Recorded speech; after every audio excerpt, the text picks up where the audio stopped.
Well, working with the wrong real estate agent when you're buying a house could cost you thousands of dollars and months of frustration. Pushy agents, they're more focused on their commission than your needs. So watch out for that, because that's dangerous. Whether you're either buying a home or selling, but right now we're talking more about buying, there are sneaky tactics that the agents use to pressure you into decisions that you could regret. So if you don't want to know how to spot these red flags, then you're looking at the wrong video. Otherwise, you could be tricked into a bad deal that leaves you stuck with a home that either you don't want, or worse, it could be a financial loss for years. So today I'm kind of going to expose these things to look out for so you can protect yourself and make smart decisions. When buying a house, you want to start early in the process, start earlier than when you want to think, and also you want to buy smart, okay? Now, I may have some realtors who are not happy with what I'm talking about today, but this happens. I'm not saying that all agents are bad here, but let's be honest, some agents do put their commission above the client's best interest. They're not looking to have a client for life. They're just looking to get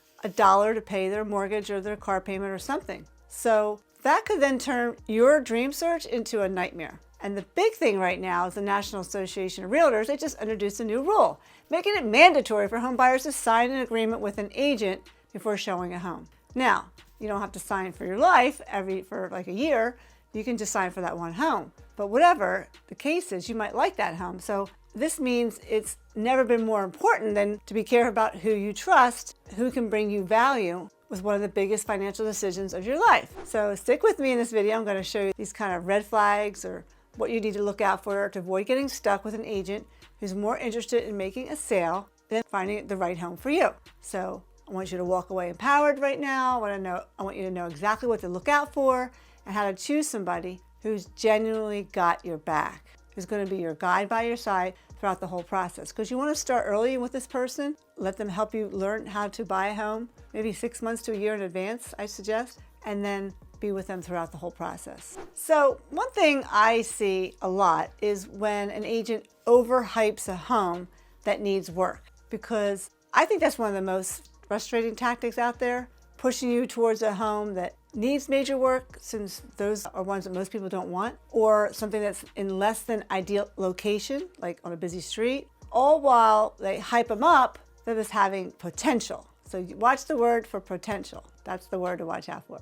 Now, don't get me wrong. Listen, you can buy a fixer-upper. It could sound appealing, yes, especially when they're throwing around phrases like building equity or making it your own. But really, if you don't have the budget or the time or the expertise to handle extensive renovations, you could be setting yourself up for financial stress and disappointment. I see that happening from the market from the last 4 or 5 years. Like first-time buyers especially, listen up. This one's especially for you, because many of you are working within tight budgets, and while the idea of potential sounds really great, the reality is that potential doesn't pay the bills, okay? Renovations are very expensive, they're time-consuming and unpredictable. So what's worse is that even if you manage to turn that fixer-upper into your dream home, if it's located in a bad neighborhood, you might never see the return on the investment, especially if the neighborhood's turning. Especially if somebody promised you that, you never get it back. You could end up with a beautifully renovated home that's impossible to sell at a profit down the line. So if your agent isn't listening to your concerns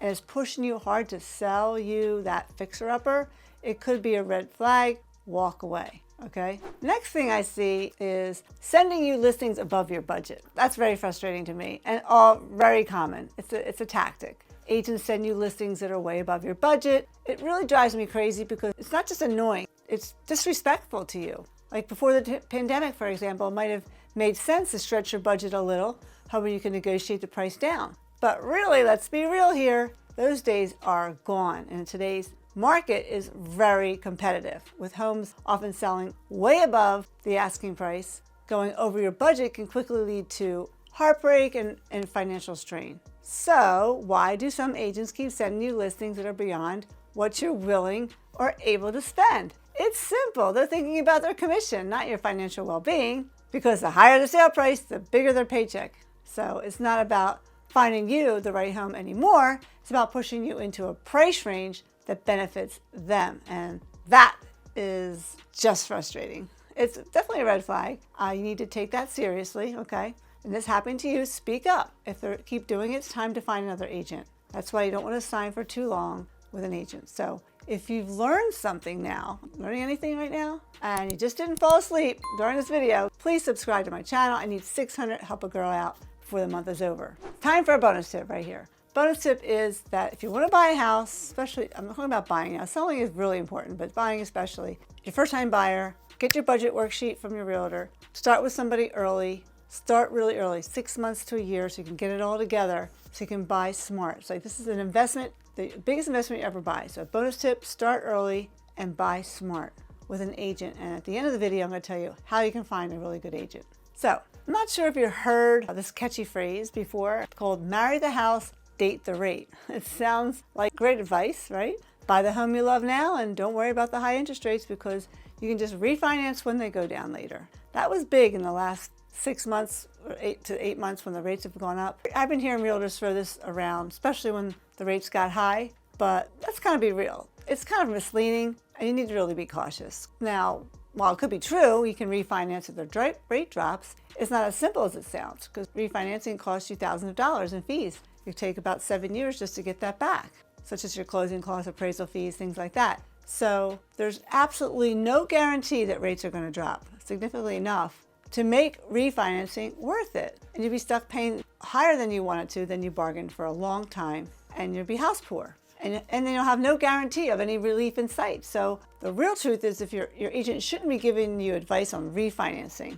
That's not their area of expertise. You need to be talking to a lender. That's the real expert in financing before making any decisions. Now, a really good lender I find, one we work with, Krista Lowry, she'll walk you through the actual cost and risk involved in refinancing, and she'll give you a realistic picture of what's possible based on your unique financial situation. So if your agent is aggressively pushing the marry the house, date and rate narrative, it could be a red flag for you. So because they may be more focused on just closing a sale and getting you off their list. But make sure that you're making a sound financial decision in this area. Next, let's talk about when there's quote unquote multiple offers on a stale listing. So I think one of the shadiest tricks, I've seen this happen in the last 4 years in the book, is when your agent calls you with an excited tone saying, hey, we got multiple offers on this property. But wait, this is the home that's been sitting on the market for months, collecting dust. And suddenly out of nowhere, there's a surge of interest. It doesn't add up. So I've seen this happen time and time again where agents are using the multiple offer line to stir up urgency. So trying to pressure buyers into moving fast. And it's also designed to make you feel like you're missing out on something, that if you don't act now, someone else is going to swoop in and take your dream home. Well, the reality is often quite different. I've seen this happen. So I've seen it on the listing side where agents are telling their buyers that there's multiple offers when there's not. And I find that agents will tell their buyers anything just to get them to sign the dotted line. Now, there are times when a price reduction, yes, or a sudden market shift can spark genuine interest. And yes, sometimes multiple offers can happen. But if there hasn't been a price change or the house has been sitting for months with no takers, chances are your agent is playing the mind game with you or creating a false sense of competition, something like that, to push you into making an offer. So even when the demand might even be there. So this tactic can be particularly dangerous because it kind of taps into your fear of missing out. And I think that's why all these buyers are paying so much money for houses. You make these rush decisions. You don't take time to evaluate the home or your financial position, and because of that fear of missing out that drives the decision making. So take your time, do your homework, trust your gut. If something feels off, it probably is. This red flag, is one more I want to talk about, is when agents are pushing offers without showing any comparable properties that sold. They push you to make an offer without giving you the full picture. Specifically, beware of agents who tell you what to offer without showing you comparable sales, okay? They're known as comps. It's kind of a serious issue because these comparable sales are essential for understanding the true value of the home that you're going to buy to make sure you're not overpaying, right? So why is this so critical? Well, comps, they give you a reality check and help you see what other buyers have paid for homes with similar features, sizes, and the same locations. And it kind of helps you gauge whether the asking price is fair or whether the offer is competitive or excessive. So I think without this data, it's like essentially flying blind, making a financial decision based on incomplete information. And the big problem where that lies is when an agent pressures you to offer more than you're comfortable with, it's often about their interest, not yours. They're pushing you to secure a sale quickly, get their commission check. Perhaps they have other deals in the pipeline, or because they're maybe aiming for a higher commission or to win a sales reward, who knows. But remember, this is your investment in your future. So you deserve to make an informed decision, guys, based on data, not just on high pressure tactics. Your decision how much to offer. Don't let an agent push you into offering more than you're comfortable with. Stand firm and ask the right questions. Make sure you're making an offer that aligns with your budget and market realities. So to conclude here, how do you find a great agent? This is my bonus tip. I told you I'd tell you how to do it. Well, interview at least maybe 3 agents. Think of selecting a real estate agent as hiring like a new team member, one who's going to play a really pivotal role in one of the biggest financial decisions of your life. And don't settle for the first agent you meet. Instead, interview at least 2 or 3. Compare their strategies, personalities, level of commitment. Ask about their experience, their approach to handling different scenarios. Do they have a team around them? Are they full-time? How are they going to meet your needs? It's a great opportunity to gauge their professionalism and ensure they're a good fit for you. Because remember, you're not just hiring a realtor, you're choosing a partner for life in your home buying journey, and a real estate partner for life who's going to be part of your life throughout all the different things that you're doing. Next, you can get referrals. I'm by referral only. Personal referrals are like gold. Reach out friends or family or coworkers who have recently bought a home and ask them about their experiences with agents and whether they would recommend them. Because direct feedback from those you can trust can provide invaluable insights into an agent's effectiveness, their reliability and dedication. And pay attention to their positive experience. Their real life experience can often reveal details that aren't apparent in a standard interview. That's why I love referrals. And lastly, just ask the right questions. When you meet the agents, go beyond, ask questions, dig deep by asking about their most challenging transactions and how they navigate the situations. Inquire about specific